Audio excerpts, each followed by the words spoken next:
Hola, ¿qué tal mis queridos devs y arquitectos? Les doy la bienvenida a este primer video en formato largo del 2026 y hoy, como habrán visto en el título, vamos a definir el roadmap para Java Devs en el 2026. Cabe aclarar que este video no llega por una votación de los miembros, el video de votación de los miembros aún está pendiente de ser construido. Lo que pasa es que he tenido una serie de situaciones que no me han permitido poder traer ese video. Sin embargo, decidí sacar el espacio para este video porque me lo han preguntado en algunos comentarios. También me lo preguntaron, creo que 2, 3 personas en el live que hice, en el último live que hicimos hace 2 semanas. Entonces sí le quiero sacar el espacio. Lo iba a hacer en enero, pero tuve un problema que resolver y pues lastimosamente no lo pude traer en enero. Así que espero que todavía, al estar iniciando el año, este video les traiga valor a cada uno de ustedes. Este tema de definición de roadmaps y cosas relacionadas con cómo se mueve el mercado, para mí es un poco difícil de hacerlo porque, pues, debido al trabajo que yo tengo, no tengo la posibilidad de estar enviando constantemente hojas de vida, sino que yo lo veo desde el rol de el emprendedor. Entonces, la información con la que hice este video va desde mi experiencia, desde lo que yo he visto que han necesitado mis clientes, asimismo lo que pude encontrar en diferentes páginas y hablando con 2 personas que conozco que trabajan en reclutamiento específicamente de desarrollo de software. Con esa info armé este video. Entonces quiero ser muy honesto, quizás esto no aplica para todos los países ni para todos los contextos. Si es el caso de ustedes, me gustaría que en los comentarios ustedes me digan: mira, en mi país la cosa funciona de manera diferente, hacemos esto, esto y esto, lo que realmente están pidiendo es esto, esto y esto. En lugar de, por ejemplo, poner un comentario orientado al hate, como ha pasado en los últimos videos que he subido, que he tenido que ocultar algunos comentarios, pues porque la gente es medio pendeja, entonces quiere venir a insultar a alguien sin razón alguna, ya sea hacia mí o hacia alguien que me pone un comentario a favor. Entonces ese tipo de actitudes yo aquí no las soporto y si he de banear al que sea, pues se va baneado y ya está. Por eso mi preocupación es fomentar una discusión bien estructurada y, como les digo, si no están de acuerdo con la información que yo expongo aquí, lo pueden hacer con respeto en los comentarios. Importante, voy a hablar de inteligencia artificial aquí, voy a mencionar lo que pude ver que tiene que ver con inteligencia artificial o lo que se está pidiendo relacionado con inteligencia artificial desde la perspectiva de un Java Dev. Así que si venías esperando un video en el que no habláramos de ese tema, lamento decepcionarte, vamos a hablar de ese tema, pero no va a ser el tema central para nada del video, así que te invito a que termines de verlo. Este roadmap va a estar definido en fases. Entonces, la primera fase, lo primero que necesitas saber si tu intención es convertirte en Java Dev y poder optar por un empleo, es saber muy bien los fundamentos de Java. Y cuando hablo de fundamentos me refiero a que debes saber muy bien no solamente la sintaxis en general del lenguaje,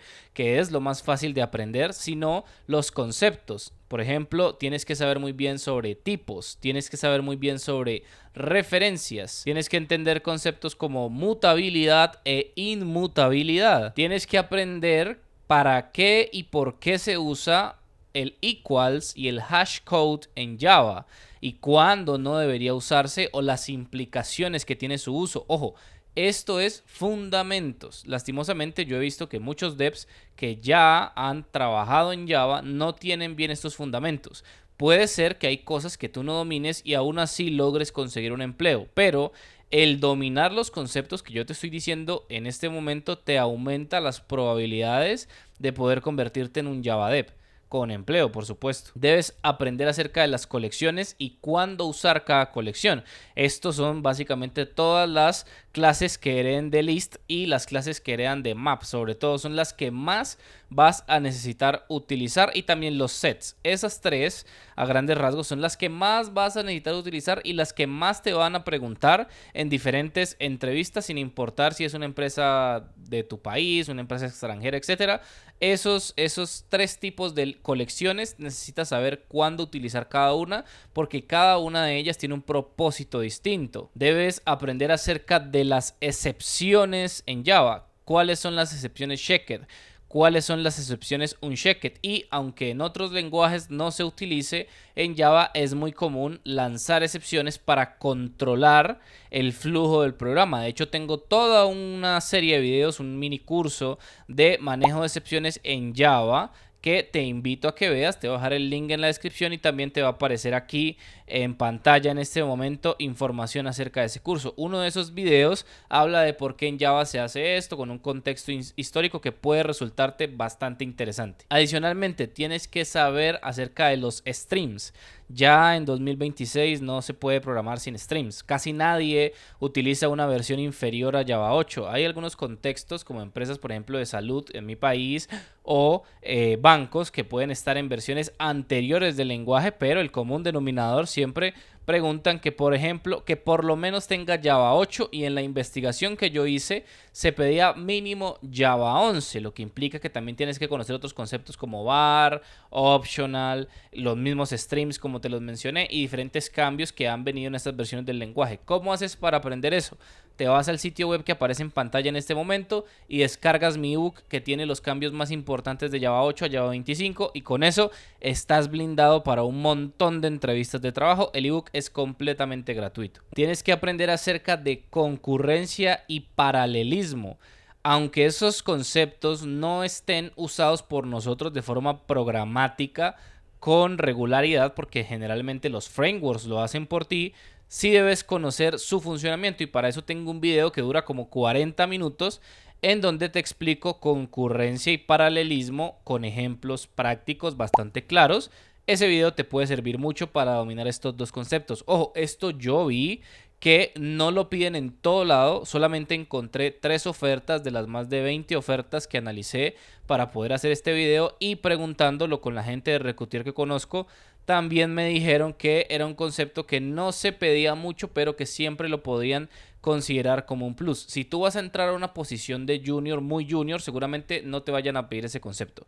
Si tu idea es ir escalando, sí es posible que sea pues mucho mejor para ti conocer ese concepto, porque aunque no te lo pidan siendo un junior muy junior, sí tiene mucho valor que un desarrollador tenga conocimiento acerca de concurrencia y paralelismo. Si no te lo preguntan, pues tú menciónalo. Sé la diferencia entre concurrencia y paralelismo y puedo bla bla bla. Eso ya es una cuestión de una habilidad blanda que te puede servir para obtener una mejor oferta. La segunda fase del conocimiento o del roadmap que debes armar este 2026 para ser un Java Dev es Java moderno. ¿Y a qué me refiero con Java moderno? Es ir un poco más allá de Java 11. Muchas empresas, dentro de las ofertas que pude analizar y la información que pude recabar para hacer este video, sí están solicitando que la gente sepa de incluso Java 17 en adelante, sobre todo cuando se trabaja con empresas que no son pues de Latinoamérica. En muchas ofertas internacionales sí vi que pedían Java 17, Java 21, Java 25, sí, solamente en un caso muy puntual lo vi. Y también es algo que todavía no es muy común, pero sí es bastante común que ya se hable de Java 17. Si te genera confusión ese tema de las versiones de Java, tengo un video en donde explico por qué se da este número tan alto de versiones en el lenguaje. Eso tiene un propósito bastante claro en el que puedes o no puedes estar de acuerdo, pero Java, al ser un lenguaje tan popular, pues requiere que nosotros tengamos una idea general de eso, pues para no confundirnos. Cada versión viene con una serie de conceptos. Si tú vas a trabajar en Java 17, por ejemplo, es muy posible que esa empresa espere que tengas un conocimiento en cosas puntuales, como por ejemplo en records, que es uno de los cambios más importantes que llegó en el lenguaje. Por ejemplo, te pueden pedir, si estás trabajando en Java 21, que utilices bien el pattern machine, que hagas uso del switch moderno. Como lo mencioné antes, te pueden pedir que hagas un uso de var de forma criteriosa, no usándolo en todos lados, sino con una forma de hacerlo muy clara, siguiendo las reglas anunciadas por el mismo lenguaje de programación. Estas cosas te pueden dar un diferenciador importante, porque muchos devs que ya trabajan en Java no tienen el conocimiento actualizado. Entonces, si tú eres un desarrollador junior, no junior o lo que sea, puedes aprovechar esa particularidad que tiene Java con esos cambios que han venido a lo largo de las versiones, que básicamente son para modernizar el lenguaje. Pues te puedes obtener un diferenciador muy claro que yo te aseguro que en ambientes como bancos o en Colombia particularmente en entidades que prestan salud, que se llaman EPS, difícilmente van a tener ese conocimiento tan actualizado. Lo sé porque yo tengo clientes que son EPS y se trabaja con versiones muy viejas del lenguaje, y el saber las novedades del mismo te puede dar un diferenciador. Quizás no un diferenciador ahí puntualmente porque esas organizaciones son muy resistentes al cambio, pero sí en tu carrera como profesional puedes tener una muy buena experiencia y además puedes saber modernidad del lenguaje, lo que puede ser una combinación ganadora. Una cosa importante también que no mencioné son las Select Classes, que es algo que ya se viene trabajando más, pues porque básicamente Clean Architecture o las arquitecturas del tipo hexagonal vienen ganando cierta popularidad, sobre todo en proyectos nuevos, entonces es posible que sea mucho mejor trabajar con ese tipo de arquitecturas con Select Classes, popularidad en Java. Acuérdense que este video es Java, yo no estoy diciendo que nadie trabaje con arquitecturas tipo hexagonal, por decirlo de alguna manera, en otro lenguaje. Estoy hablando de Java. Entonces en Java eso ha tenido cierta popularidad, yo lo veo día a día, más clientes o personas con las que hablo me piden cosas relacionadas con arquitecturas hexagonales. Entonces sí es importante que sepamos ir de clases porque es una forma de trabajar con interfaces y clases que puede estar más orientada hacia el lenguaje de dominio. Si ustedes trabajan con DDD, esto puede ser bastante útil también, el conocer las clases. Tengo toda una serie de videos también hablando del tema de las clases. Entonces aprovechen a ver ese video en donde estoy hablando de las clases, cómo las pueden utilizar, las comparaciones, etcétera. También está en la descripción y también lo pueden ver aquí, o si no está en el primer comentario fijado, porque he visto que eso es algo que puede servir. Fase 3, y aquí sí es un estándar laboral. Casi todas las empresas en las que se trabaje con Java te van a pedir esto: Spring Boot y diferentes módulos y formas de trabajar con Spring Boot. ¿A qué me refiero con Spring Boot? Spring Data JPA, Spring Security. Debes tener conocimiento para modelar entidades utilizando las anotaciones de JPA. Debes saber Hibernate. Hay algunas empresas que trabajan directamente con Hibernate y que trabajan con Spring. Ojo, aquí viene un parteaguas importante. Hay empresas que no trabajan con Spring Boot y sí trabajan con Spring Framework, pero no es el común denominador, al menos en la actualidad del mercado que yo pude ver y con la información que pude encontrar. Entonces, no es tan común que tengas que saber Spring Framework puro o vanilla, por decirlo de alguna manera, pero sí debes tener un buen conocimiento de Spring Boot, cómo configurarlo, cómo trabajar con él, cómo unir los diferentes módulos, MVC, JPA, el uso. Por ejemplo, algo que sí vi bastante es que desde Java 21 se trabaja con Virtual Threads, entonces sí debes aprender acerca de los Virtual Threads, cómo trabajar en eso con Spring Boot, aunque desde una versión en particular de Spring ya se puede trabajar por defecto con los Virtual Threads sin necesidad de hacer ninguna configuración adicional, pero es importante conocer el concepto. No está de más decir que tengo un video hablando de esos Virtual Threads y hablando más a profundidad acerca de ellos, y también está el ebook en donde también hablo de los Virtual Threads y el cómo vienen a cambiar mucho cómo se trabaja con aplicaciones web. Antes se veía mucho que se buscaba el paradigma de reactivo, que todavía se sigue buscando, pero esto va a ir cambiando seguramente con los Virtual Threads. Yo no vi casi propuestas en donde necesitaran reactividad, ni tampoco tengo clientes que trabajen con reactividad. Todos trabajan con Java y pues ya las configuraciones del servidor que se hacen de manera tradicional, con Java sin reactividad, quiero decir.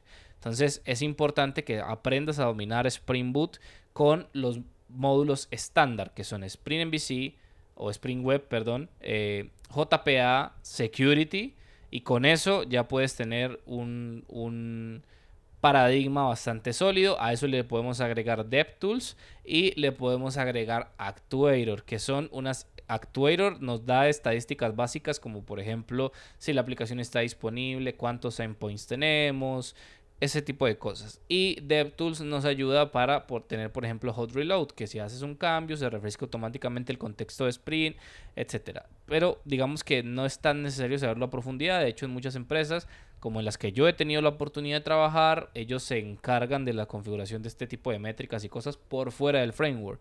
Pero no está de más que quizás tú puedas apoyarte con algo de conocimiento para conocer estas estadísticas de disponibilidad y demás. Cuarta fase, y voy a hablar del tema de frontend.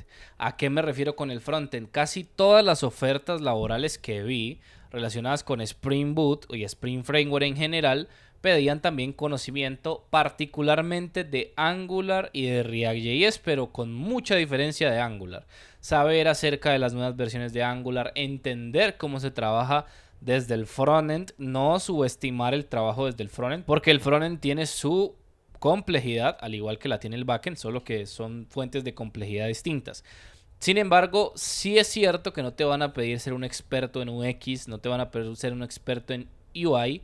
Te puedes apoyar con el sinfín de herramientas y librerías que hay en el mercado para trabajar con Angular. Por ejemplo, yo siempre recomiendo PrimeNG, que es la que uso en la mayoría de proyectos internos de mi empresa, o ChatCN, que ha tomado muchísima popularidad por su facilidad de personalización. Entonces, cualquiera de esas dos opciones te pueden ayudar a hacer aplicaciones con unas vistas bastante decentes, aunque no tengas mucho conocimiento en la creación de aplicaciones web pues muy vistosas, por decirlo de alguna manera, o con un UX muy bien desarrollado. Sin embargo, sí he visto que varias empresas, casi todas, piden conocimiento de Angular y conocimiento en frontend, y sobre todo en Angular, como te digo, que pueda ser bastante profundo, es decir, dominar algunos conceptos del framework, integraciones, autenticación, manejo de sesiones, etcétera. Esos conocimientos debes tenerlos en Angular, pero también hay casos en donde no se pide, así que yo a este le pondría una banderita para tener claro que es algo que se pide en el 80% de los casos, pero que hay ofertas en donde solamente necesitan Java Devs y ya la formación que ellos pueden hacer en front te la pueden hacer en la misma empresa. Esto es porque yo sé que hay muchos Java Devs que todavía están trabajando con JSF, con JSP, lastimosamente, pues por un tema de que Java no se mueve generalmente al mismo ritmo que se mueve el mercado ni sus actualizaciones. Eso es algo que apenas está empezando a cambiar. Entonces sí es importante que lo tengas por ahí en el mapa, pero yo estoy seguro que puedes encontrar un empleo, aunque te va a ser más difícil, sin saber ningún framework frontend. Mi recomendación es aprende. Por lo menos aprende Angular, las bases, y haz aplicaciones tú, un CRUD, la típica, con sesión, con login, etcétera, autenticación, roles, lo que casi siempre tienen la mayoría de aplicaciones, y con eso te puedes defender en muchas entrevistas, porque lo que sí es cierto es que no te van a preguntar conceptos muy profundos de Angular. Eso sí es cierto, eso lo pude contrastar con tanto lo que piden en la investigación, como lo que me han pedido mis clientes, como lo que le pregunté a la gente de reclutamiento que conozco. Fase 5, y ojo, esta es bastante subestimada. Debes sí o sí tener conceptos básicos de arquitectura. Básicos, aunque seas muy junior, no te estoy diciendo que seas un arquitecto, no, debes tener conceptos y nociones básicas de arquitectura de software. Yo he subido varios videos en donde exploro conceptos de arquitectura. De hecho, hay una lista de reproducción en el canal que habla de arquitectura de software. Puedes ir a verla y esos conceptos te pueden ser muy útiles. Tienes que formarte un poco con arquitectura de software. Yo te recomiendo que le des una lectura o que investigues acerca del libro Fundamentals of Software Architecture, que te puede ayudar a entender muchas cosas de arquitectura. Es un libro un poco avanzado, pero tiene conceptos clave. Si ustedes quieren que yo traiga más conceptos clave de arquitectura al canal, pues apoyen el contenido, y lo pueden apoyar haciéndose miembros del canal, o bien haciendo cualquier tipo de donación al mismo. En la descripción o en el sitio web hay una URL que van a ver en pantalla, en donde yo puedo pues presentar las formas de apoyar al canal, y así podemos seguir trayendo este contenido para cada uno de ustedes. Pero sí es importante que tengas dominio en conceptos básicos, por lo menos de arquitectura. Si ya estás en un nivel más senior, pues sí tienes que tener más conocimientos profundos de arquitectura, pero pues se entiende, por supuesto, a lo que me refiero. Después están los test, y aquí tengo muchas cosas que decir, pero voy a tratar de ser breve. Los tests tienen una particularidad. Hay empresas que no los hacen, hay empresas que los detestan y solamente hacen las pruebas funcionales, porque consideran que los tests son una pérdida de tiempo. Uno como desarrollador debe hacer los tests, pero hay mucho dogma o paradigmas errados en donde se cree que se pierde mucho tiempo construyendo test. Puede ser verdad o puede no ser verdad, porque pues si hay que hacerlo, hay que hacerlo. No hay que fijarse en en tanto el tiempo que se gasta en eso, pero hay muchas empresas que dicen, mira, yo haz el código y que lo pruebe un QA y lo que salga lo vas corrigiendo. Eso lo he visto mucho, muchísimo. Entonces a veces no hay ni la oportunidad de hacer test y te lo dicen, no estimes con test, no hagas test, yo no quiero test. Solamente si vos haces el código, probalo, que funcione, desplieguen y ya la gente de QA que se encargue. Eso puede pasar mucho. Está bien, está mal, perdón, sí está mal, pero eso puede pasar. Sin embargo, muchas ofertas laborales sí te piden que sepas hacer test. No solamente pruebas unitarias, sino pruebas de integración. Diferentes tipos de test que te permitan asegurar que lo que hiciste tenga una buena cobertura y no solo tener una buena cobertura, sino que también funcione bien. Que, como te dije, pruebas unitarias básicas, pruebas de integración o incluso pruebas automatizadas, aunque eso ya realmente son para la mayoría de casos no lo piden, al menos no de forma explícita, puede que la empresa lo tenga en sus prácticas. En la información que pude ver no se pide de forma explícita, entonces pues yo diría que por lo menos sí tienes que tener un conocimiento en test de pruebas unitarias básicas y pruebas de integración, que eso sí vi que lo piden muy específicamente en muchas ofertas. Insisto, si tú ves otras ofertas en donde piden cosas que yo no estoy mencionando aquí, dímelo en los comentarios y si es necesario hago una segunda parte para poder dar más profundidad a este tema. Fase 7, hay una serie de herramientas que el mercado va a asumir que tú ya sabes y que tienes que aprender. ¿Qué son esas herramientas? Git, Maven, Gradle no tanto, porque Gradle no es muy común, pero si estás trabajando con Android, sí, pero Android es otro mundo. Aunque se trabaje con Java o Kotlin, es otro mundo. Entonces, sí, no, digamos que no es tan así, pero si estás buscando una oferta, por ejemplo, en ese, o te quieres ir por ese lado, Gradle sí seguramente te lo van a pedir que lo sepas por default, pero en la mayoría de cosas que estoy hablando aquí, como Spring y tal, se trabaja es con Maven. Entonces, sí te van a pedir que sepas Maven, te van a pedir que sepas Git ya por defecto. Nadie va a esperar a que lo vayas a aprender. Te van a pedir que tengas un conocimiento mínimo de Docker. Hoy en día la mayoría de empresas modernas dockerizan sus aplicaciones por defecto, es decir, trabaja con Docker ya para, por lo menos para el ambiente de desarrollo.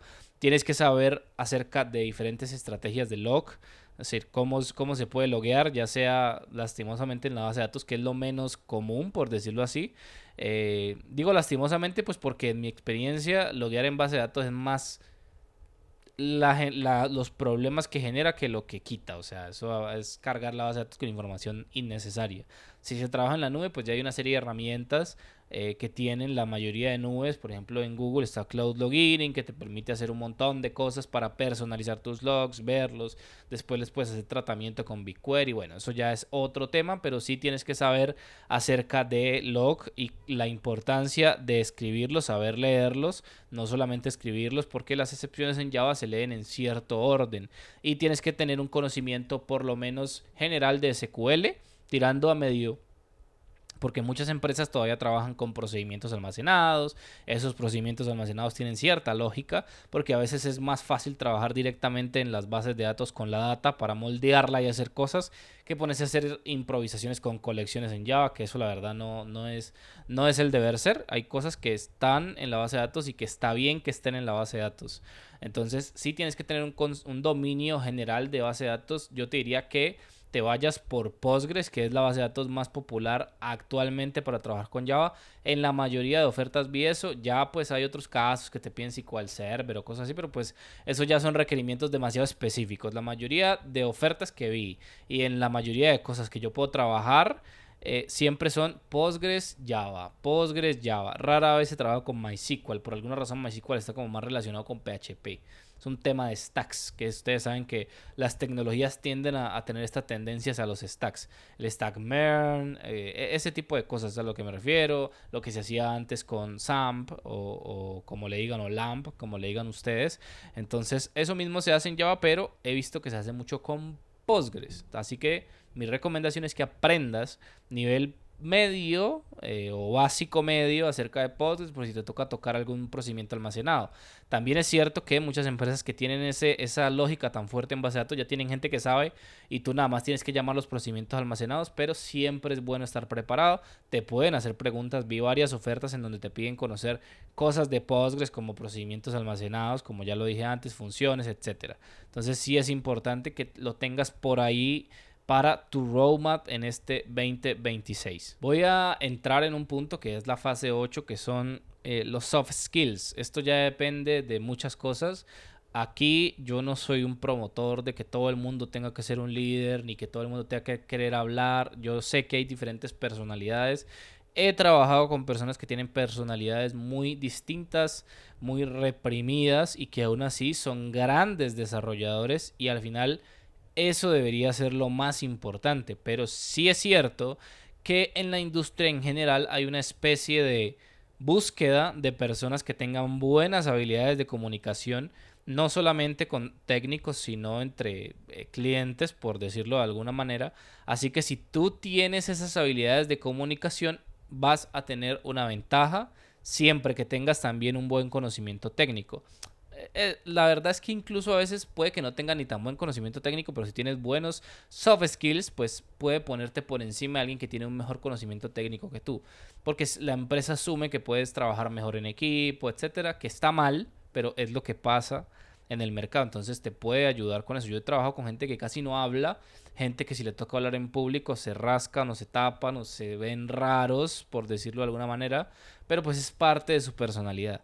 Sin embargo, hay que entender que a veces pues tenemos que adaptarnos a cosas que no nos gustan, y una de esas puede ser el tema de que las empresas te piden una serie de habilidades blandas, o te pueden llegar a pedir una serie de habilidades blandas, o te pueden evaluar mejor por tener una serie de habilidades blandas. Dejo en claro que yo no estoy de acuerdo con eso, pero es lo que he visto que puede pasar, y esto ya no lo dicen específicamente en las ofertas, la mayoría, al menos no en las que yo vi, pero sí lo pude conversar con la gente pues de reclutamiento. Ustedes saben que los de reclutamiento, yo la verdad siento que son gente demasiado poco preparada en muchos casos, que no tienen ni la más remota idea de lo que hace esta profesión, y pues vienen con expectativas distintas sobre lo que nosotros debemos ser según la visión de ellos. Así que pues hay que aprender a jugar con eso. Entonces lo pongo como algo de nuevo con banderita roja, pero si es posible, si tus posibilidades, si tu personalidad o lo que sea te lo permite, intenta desarrollar habilidades blandas. En la fase 9 tengo que hablarte acerca de algo muy importante, sobre todo cuando eres una persona sin experiencia, y es el portafolio. En mi GitHub yo tengo un portafolio, un ejemplo de portafolio con una serie de ejemplos que te pueden ayudar a conseguir más trabajo. Esto lo armé con las dos personas de Recruiter que yo conozco, porque ellos no se van a fijar en los ejemplos básicos, sino que tú tengas aplicaciones reales. Si tienes aplicaciones reales hechas por ti, si eres una persona sin experiencia, eso puede denotar aún más conocimiento, y te puede ayudar a que la gente pues te tome más en cuenta cuando no tienes experiencia. Estoy diciendo aplicaciones reales, pero pues dentro de un entorno controlado. Entonces te voy a dejar el link a ese repositorio para que vayas y lo veas, y ahí puedes ver diferentes ejemplos y los puedes seguir. Ese repositorio está basado en otro repositorio y tiene sus créditos. Por si no quieres basarte en el que yo hice, puedes ir al original. Entonces siempre es importante que tengamos supremamente claro que el portafolio es muy importante cuando no se tiene nada de experiencia. Entre más experiencia se tenga, es menos importante, pues porque ya tienes una hoja de vida más pesada, porque ya tienes forma de tener una serie de contactos, inclusive, que te pueden facilitar la cosa. Pero si estás empezando, tienes que tener un portafolio muy sólido, pero no con los ejemplos básicos de toda la vida o con ejemplos random, sino con cosas bien hechas, y para eso creé ese repo de GitHub que te puede ayudar. Y por último, voy a ser honesto, la última fase es, ya sabes, la inteligencia artificial. Ninguna de las ofertas que vi, esto lo estuve analizando entre el 1 de enero y el 2 de febrero, estuve varios días buscando diferentes ofertas para ver que no fuera a cambiar. No vi ni una sola oferta todavía en diferentes sitios como CompuTrabajo, El Empleo, Torre. No vi todavía ninguna oferta que explícitamente te pidan conocimiento en alguno de los diferentes agentes de código, como puede ser Cloud, Codex, etcétera. Todavía no vi nada de eso, pero sí va a pasar. Sí te lo van a pedir, y seguramente sí va a ser una herramienta estándar en la industria. Es por eso que mi invitación es a que dediques mucho tiempo en aprender acerca de las bases, que aprendas mucho acerca de diseño y de arquitectura, para que cuando eso pase, como decimos vulgarmente, no te cojan con los pantalones abajo y ya estés preparado. Con esa preparación, tú ya puedes adaptarte fácilmente y puedes aprovechar el conocimiento que ya tienes. Aprende acerca de cloud, aprende acerca de Codex, aprende acerca de la inteligencia artificial y sus posibilidades. Yo hice un video bastante largo, igual que este, en donde exploro todos los conceptos que tienes que tener claros, que todavía está vigente, por cierto, para poder ser un Java Dev que utiliza la inteligencia artificial. Entonces, hazlo independientemente de si te lo piden explícitamente en la oferta o no. Ya la realidad hay que hacerlo. Todavía no vi ninguna oferta, al menos dentro de las que yo vi, que se veían serias, porque pues yo tampoco analicé todas las ofertas. Hay unas ofertas que uno las descarta muy fácil porque pues tienen demasiadas cosas que piden o así. Entonces yo vi, fue ofertas de empresas que se veían bastante decentes, empresas que ofrecían un salario competitivo aquí en Colombia. Entonces bajo esa premisa no vi ninguna empresa que te pidiera. Se pide conocimiento en cloud, se pide conocimiento en inteligencia artificial. No vi nada de eso todavía, pero vuelvo y te digo, va a pasar.